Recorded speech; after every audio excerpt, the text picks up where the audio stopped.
Okay, I want to start with a question that I think cuts right to the heart of everything I am going to show you today. When does an ally become a threat? Not an adversary, not an enemy, a threat. Because those are two very different words in intelligence language. And the distinction between them is precisely what happened on June 5th, 2026, when NBC News and the New York Times published a story that I believe is one of the most significant geopolitical stories of this entire decade. And yet it disappeared from mainstream coverage within 48 hours, buried under the noise of the Iran ceasefire negotiations. Here is the story. The Pentagon's Defense Intelligence Agency, the DIA, quietly upgraded Israel's counterintelligence threat level from high to critical. Critical is the highest designation in the DIA's internal classification system, and I want you to understand what that means in concrete terms, because this is not a bureaucratic label. This is a formal declaration that the intelligence apparatus of one of America's closest allies has been identified as actively working against American national security interests at the highest level of concern. To put that in context, there are countries that America considers adversaries, countries that have spent decades actively trying to steal American military secrets and undermine American foreign policy. And Israel's counterintelligence threat rating has now been elevated to a level that puts it in territory that very few countries, friend or foe, have occupied in the history of this classification system. One official quoted in the reporting said, and I am reading directly here, that the aggressiveness of Israeli intelligence collection on senior U.S. officials during the second Trump administration has been unhinged. Unhinged. That word came from an American official about America's closest ally, and nobody in mainstream media spent more than one news cycle on it. Today I want to do three things. First, I want to give you the specific documented evidence of what Israel actually did, because the details matter enormously here, and most coverage treated this as an abstraction. Second, I want to show you why this happened specifically now, in 2026, and what the strategic logic behind it reveals about the true state of the U.S.-Israel relationship. And third, I want to give you the framework I call the patron-client reversal, because I think that framework explains something about this situation that none of the mainstream coverage is capturing properly. Okay? Let's go. Let me start with the facts, because I think precision matters here more than almost anywhere else. When you say an ally is spying on you, people hear that as background noise. Countries spy on each other. Everybody knows that. But the specific details of what Israel reportedly did in this case are qualitatively different from normal Allied intelligence collection. And understanding those details is essential to understanding why the DIA's response was so severe. The New York Times report, citing current and former American intelligence officials, described a multi-year, multi-method operation. Let me walk you through the documented incidents in chronological order, because the timeline tells a story that a single headline cannot. In 2021, Israeli military intelligence officers were reportedly caught planting a physical listening device at DIA headquarters. Not a phone tap, not a digital intercept, a physical device at the building where America's military intelligence agency does its most sensitive work. Think about the operational planning required to get a physical surveillance device into DIA headquarters. This is not casual signal collection. This is a targeted penetration of one of America's most secure facilities.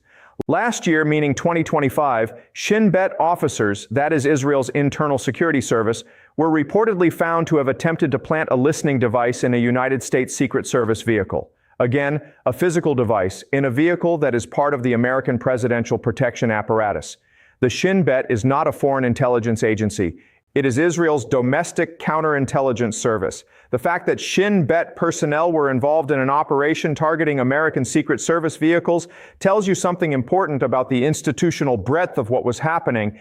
And then in 2026, as the Iran peace negotiations intensified, the operation escalated further. According to the New York Times report, U.S. defense personnel working inside Israel discovered that software had been surreptitiously installed on their phones, software designed to tap their communications.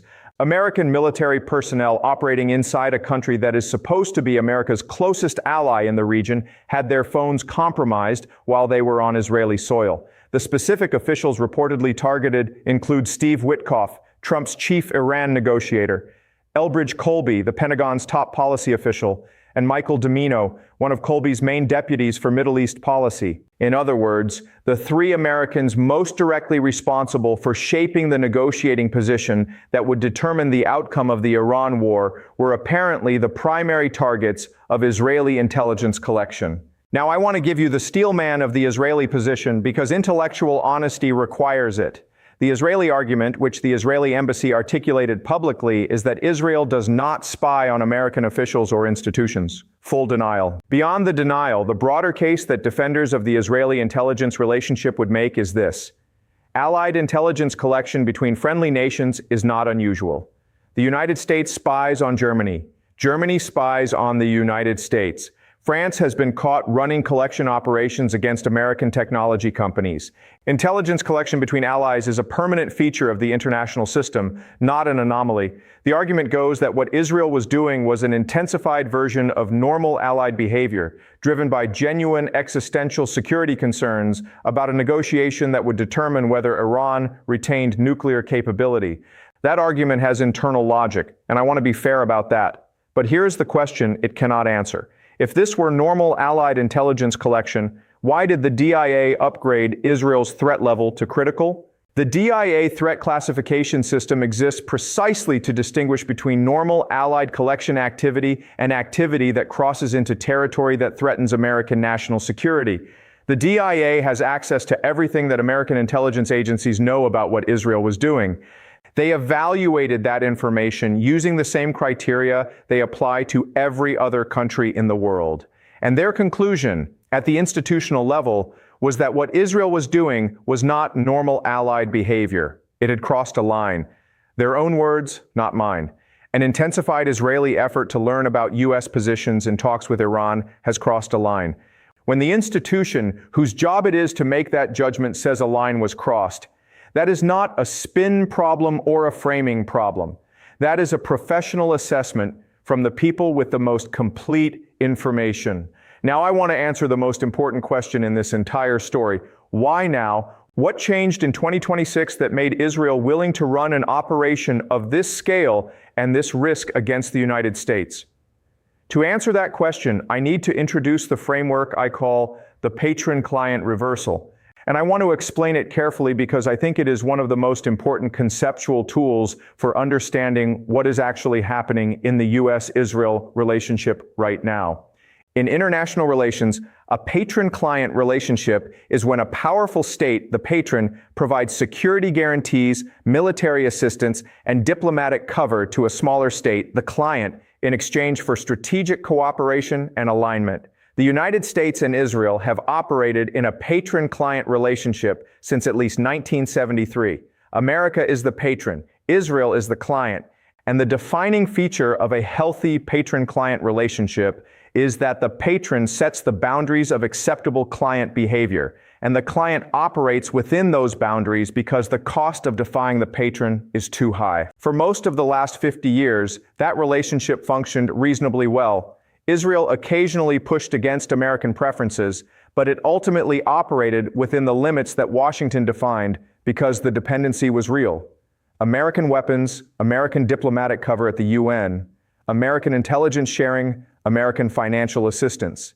These were not optional for Israel. They were existential. Now watch what changed in 2026. In February 2026, Israel lobbied the Trump administration to launch the joint strikes on Iran. Netanyahu provided the intelligence that was the decisive factor in Trump's authorization of Operation Epic Fury. America went to war against Iran partly on the basis of Israeli intelligence. In that moment, the client had successfully shaped the patron's most consequential strategic decision of the decade. Then, as the war progressed, something happened that Netanyahu had not fully planned for. America started to want out: the war powers resolution, the domestic political pressure, the Gulf economic damage, the global oil prices. And Trump, who had told Netanyahu, "You would be in prison if not for me," started pressing Israel to restrain operations in Lebanon to enable the Iran ceasefire. And Netanyahu ignored him multiple times. And then Trump called Netanyahu on June 2nd, 2026, and according to 2 U.S. officials and a source briefed on the call told him, "You are fucking crazy. You'd be in prison if it weren't for me. I'm saving your ass. Everybody hates you now." Trump confirmed those words himself in a public podcast interview 2 days later. Now think about what happened in that sequence. The client successfully manipulated the patron into war. Then, as the patron tried to exit the war, the client defied the patron's direct instructions. And when the patron expressed his anger in the most explicit terms imaginable, the client continued operations in Lebanon anyway. That is not a patron-client relationship. That is a relationship where the client has concluded that the patron's need for a deliverable outcome is so acute that the patron cannot actually enforce its own preferences. The client has identified the patron's weakness and is exploiting it. And the intelligence operation targeting American negotiators is the logical extension of that same calculus. If Israel cannot stop America from making a deal with Iran, Israel can at minimum ensure it knows exactly what deal America is making, what concessions America is prepared to offer, and where America's red lines actually are versus where America's public red lines are. The espionage is not separate from the defiance. It is the same strategy. This is the patron-client reversal. The moment when the client stops adapting to the patron's constraints and starts actively shaping the patron's behavior through a combination of strategic information control, operational defiance, and intelligence penetration. Now, I want to give you a granular 72-hour window from June 1st to June 5th, 2026 that makes the patron-client reversal visible in the most concrete possible terms. Because theory without data is just storytelling. June 1st, Monday. Trump calls Netanyahu and tells him, in words he later confirmed publicly, that he is fucking crazy, that he would be in prison if not for Trump, and that everybody hates him now. The proximate cause is Israel's continued escalation in Lebanon, which Iran has explicitly said will force it to abandon the ceasefire negotiations. This is the patron expressing maximum displeasure in the most direct language available to him. June 2nd, Tuesday. The Axios report on the call is published. Israel's government officially denies it. Netanyahu releases a statement saying operations in southern Lebanon would continue regardless. In other words, the day after the most explosive presidential phone call in the history of the alliance, Israel publicly reaffirms it will do exactly what Trump told it not to do. The client is not just defying the patron privately, the client is defying the patron on the public record. June 3rd, Wednesday, Trump confirms the phone call, details himself in a public podcast interview. He says he was perturbed. He says he told Netanyahu to stop. He says he likes Bibi. And then he adds that he was the one who started the war. So on the same day, he is publicly confirming that he screamed obscenities at the Israeli prime minister. He is also publicly defending the decision to go to war alongside Israel. The patron is simultaneously furious at the client and publicly committed to the relationship. That is precisely the combination of signals that tells a client it can continue defying the patron without facing structural consequences. June 5th, Friday, NBC News and the New York Times publish the DIA critical level upgrade. Israel's embassy issues a blanket denial. The Pentagon refuses to comment. The White House calls the account false. And the administration continues weapons deliveries to Israel, continues intelligence sharing with Israel, and continues negotiations on the new long-term security cooperation framework. 4 days, maximum verbal confrontation from the patron, public defiance from the client, intelligence agencies of one ally classified as a critical threat by the other ally's defense intelligence apparatus, and zero structural change in the relationship. Zero. No weapon suspension, no formal diplomatic protest, no suspension of the security cooperation framework talks, nothing that would impose a real cost on the client's behavior. And when a client operates with impunity, when the patron's maximum displeasure produces no structural consequences, the message the client receives is that it can continue exactly what it is doing. Now, let me give you 5 sources that illuminate this dynamic from 5 completely different angles. And I want to emphasize again that none of these sources are Iranian, none are Russian, none are from Hezbollah. These are American institutions, American officials, and Western analysts. Source 1. The New York Times itself, citing American intelligence officials, said that only South Korea, and that too in specific situations, even comes close to the level of concern raised by Israeli efforts against American officials. The assessment of American intelligence professionals is that Israel's current operation against American officials is in a category that only one other ally, in specific circumstances, has approached. That is an extraordinary statement. And it came from the American intelligence community. Source 2. The Arab Center DC, a Washington-based policy research institution, noted in its Washington Policy Weekly that the DIA designation stems from heightened concerns that Israel is surveilling top U.S. officials specifically to gather information on internal deliberations regarding the war in Iran. The key word there is internal. Israel is not trying to collect information about Iranian capabilities. Israel is trying to penetrate America's own decision-making process in order to influence or counter it. Source 3.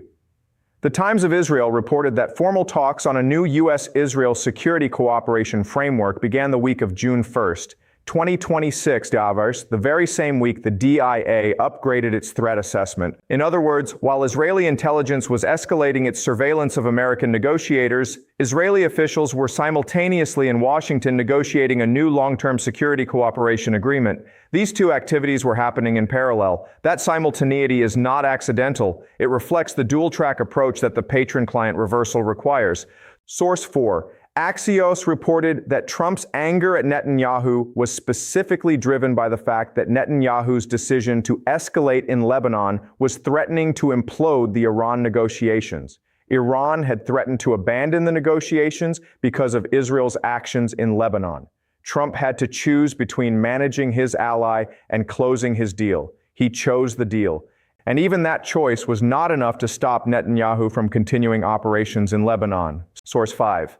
The Ynet News report, citing the New York Times investigation, noted that U.S. troops routinely lock down their cell phones and follow strict classified security protocols, specifically when traveling to Israel. American military personnel follow classified security protocols when they travel to a country that is America's closest ally and partner in the region. Protocols they use to protect American secrets. In Israel, that is not a post-June 2026 response. That is an established classified protocol, which means the American military has known for years that operating in Israel carries counterintelligence risks that require formal defensive measures. And I want to add one more piece of evidence that I think is the most historically revealing of all, because it takes this story out of 2026 and shows you a pattern that goes back decades. In 1985, Jonathan Pollard, a U.S. Navy intelligence analyst, was arrested for passing classified American intelligence documents to Israel. He was convicted of espionage in 1987 and sentenced to life in prison. This is not a conspiracy theory. It is documented legal and diplomatic history. In 1986, American intelligence discovered that the Israeli government had passed American nuclear weapons design information to South Africa. In 2008, Ben-Ami Kaddish was arrested for passing classified nuclear, conventional weapons, and fighter aircraft documents to an Israeli government handler. His handler was the same handler who had managed Pollard in the 1980s. In 2021, the DIA listening device incident. In 2025, the Shin Bet Secret Service vehicle incident. In 2026, the phone penetration of Witkoff, Colby, and Domino. What you are looking at when you lay those incidents in sequence is not a series of isolated events. You are looking at a persistent, multi-decade pattern of Israeli intelligence operations against American officials and institutions. A pattern that has continued regardless of which party controls the White House, regardless of which prime minister leads Israel, and regardless of the formal relationship between the two governments at any given time. The 2026 escalation to the critical threat level represents not a new phenomenon, but the most intense expression of a decades-long pattern. And the reason it escalated in 2026 specifically is that the stakes were the highest they had ever been. The outcome of the Iran nuclear question was being determined in real time, and Israel had no seat at the table where that determination was being made. Now, I want to add a layer that I think is the most important and the most underreported dimension of this entire story, and it connects the Israeli intelligence operation directly to something much larger than any individual negotiation. There is a concept in strategic studies called the alliance security dilemma. It works like this. Israel's existential interest in 2026 is preventing a durable Iranian nuclear capability. That is not a fabricated concern. Iran's enriched uranium stockpile represents a genuine long-term threat to Israeli security. Netanyahu is not wrong about the threat. He is wrong about his ability to manage it without American cooperation. America's political interest in 2026 is extracting itself from a war that is damaging its economy, its alliances, its domestic political consensus, and its global credibility. America needs a deal. Any deal it can call a win. And the timeline is the November midterms. When those two interests collide, Israel cannot stop America from wanting a deal. But Israel can try to know exactly what deal America is willing to accept. And the way Israel gets that information is through the intelligence operations the DIA just classified as a critical threat. So the espionage is not irrational. From Israel's perspective, it is completely rational. The problem is that from America's perspective, it is a fundamental breach of the rules that govern patron-client relationships. Because when a client uses intelligence operations to shape a patron's negotiating positions with a third party, the client is no longer operating within the relationship. The client is trying to control the relationship. And a patron that allows itself to be controlled by its client is no longer a patron in any meaningful sense. This is the alliance security dilemma. Both sides are behaving rationally from their own perspective. Both sides are making the situation worse from the perspective of the alliance as a whole. And unlike the classic security dilemma, where communication and transparency can theoretically break the spiral, the alliance security dilemma is harder to resolve because the underlying strategic interests have genuinely diverged. America needs a deal with Iran. Israel needs Iran destroyed. You cannot have both. And when you cannot have both, the alliance fractures around the fault line between those two incompatible needs. And this connects to something even larger that I think most Western analysis is missing entirely. The U.S.-Israel alliance has been described for decades as the cornerstone of American Middle East policy, but there is a specific assumption underneath that description that is rarely made explicit. The assumption is that Israeli and American strategic interests are fundamentally aligned. That what is good for Israeli security is also good for American strategic objectives in the region. The events of 2026 have put that assumption under severe pressure in a way that I do not think it will survive intact. Israel went to war to destroy Iran. America went to war to manage Iran's nuclear program. Those are not the same objective. Israel wanted regime change.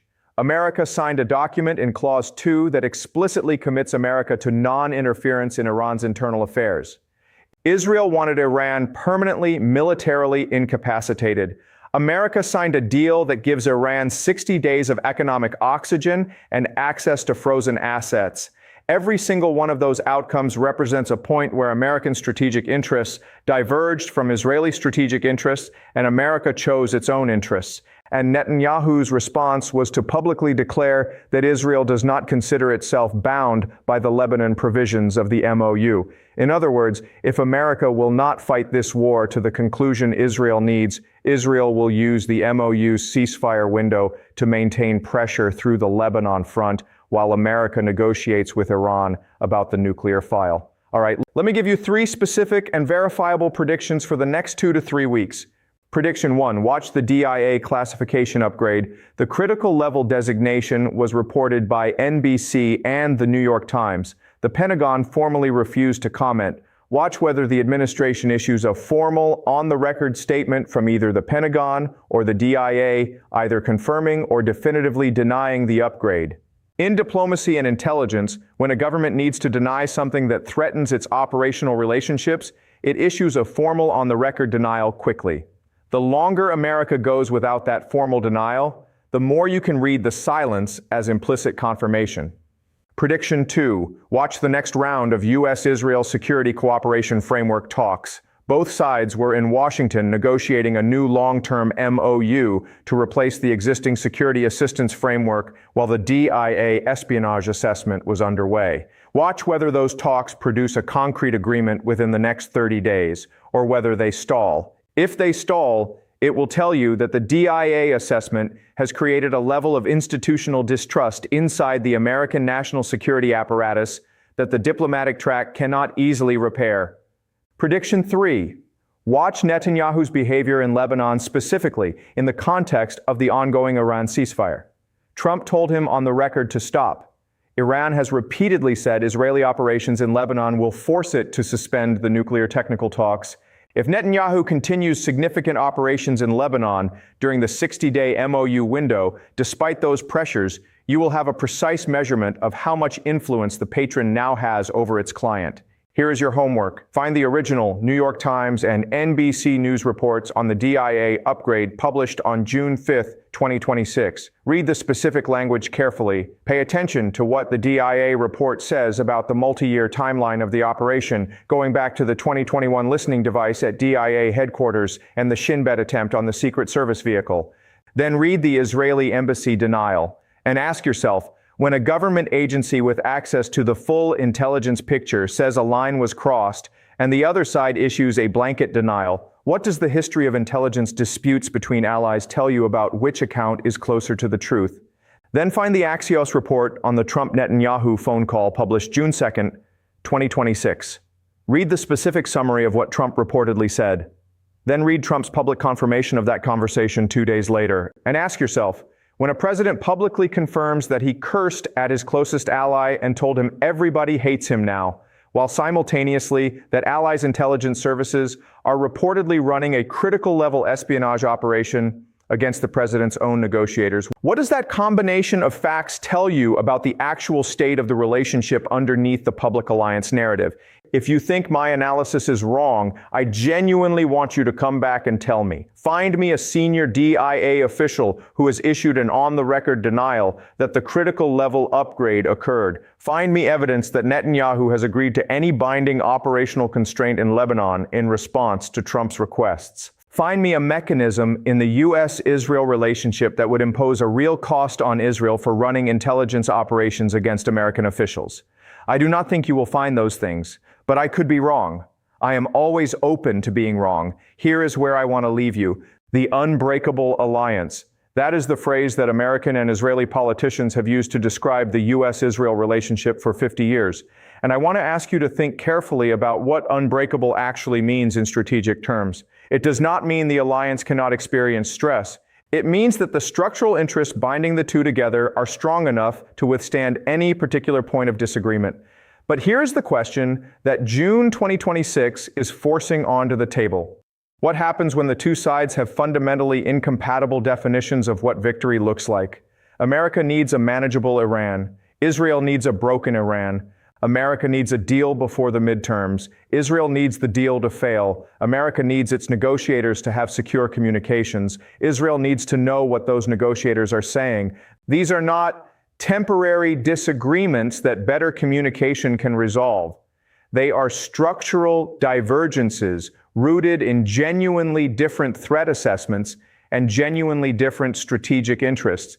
And when structural divergences reach the level where one party is running a critical level intelligence operation against the other's most sensitive negotiating activities, we have passed the point where the word unbreakable does the work it used to do. I am not saying the alliance ends tomorrow. Alliances built over 50 years do not end in a single month, but alliances do transform. They recalibrate. They shift from one form to another as the interests underneath them shift. And what I think we are watching in June 2026, in the DIA upgrade, in the Trump-Netanyahu phone call, in Israel's exclusion from the Islamabad negotiations, in Netanyahu's continued defiance of direct presidential requests, is the beginning of a recalibration that will look, in 10 years, like the moment the alliance entered a fundamentally different phase. The question is not whether America and Israel remain allies. The question is what kind of allies they become when the patron has decided it needs a deal and the client has decided it needs the deal to fail. That question does not have a comfortable answer. And I think the next 60 days will make it considerably harder to avoid. I will see you in the next one.